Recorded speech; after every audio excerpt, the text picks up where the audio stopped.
Ok, ahora sí vamos a trabajar con un ejercicio de transformadores. Ya hemos cubierto un ejercicio de cada tipo, de inducción mutua, inducción, autoinducción, de la ley de Ampère, el primero de ellos. Y ahora sí vamos con el último ejercicio que tiene que ver con los transformadores. Dice que un transformador consta de un circuito primario de 200 espiras y un secundario de 1000 espiras.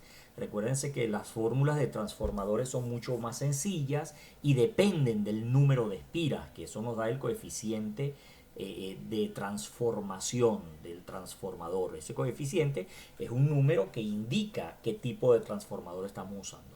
Dice que al primario se le aplica una tensión alterna. Tensión se refiere a voltaje, de todo modo lo vemos aquí en las unidades, que son voltios.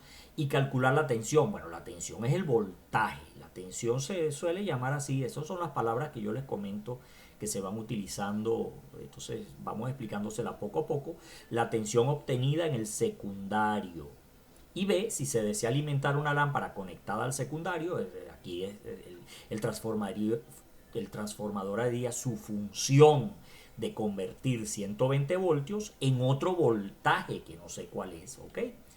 La tensión obtenida en el secundario, y si se desea alimentar una lámpara conectada al secundario y se conoce que la corriente en el primario es 1.5 amperios, ¿cuál es la corriente en el secundario? Eso lo vamos a ver ahora.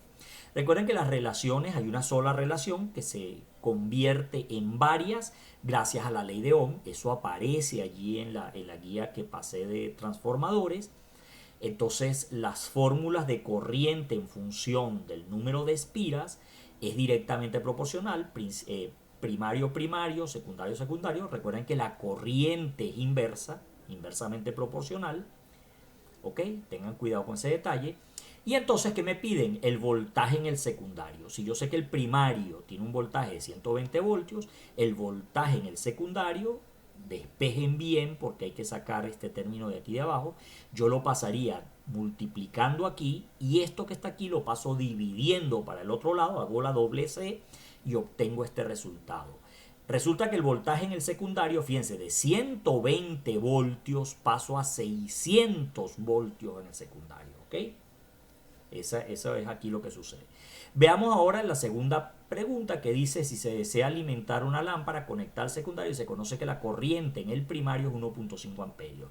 Ok, entonces tenemos 120 voltios con 1.5 amperios y utilizamos la fórmula ahora que me relaciona voltajes y corrientes. Esta fórmula que tiene una característica, pues que si aumenta el voltaje en uno de los elementos, disminuye su corriente. Eso usualmente es lo que sucede.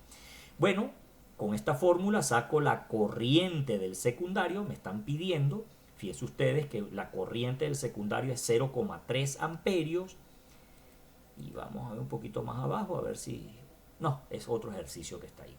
Ok, aquí quiero hacer un comentario que es importante.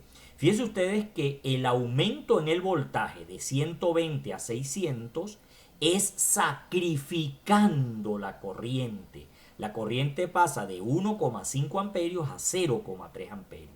Fíjense que la proporción en la que crece el voltaje es inversamente proporcional a la proporción en la que disminuye la corriente. ¿Ok?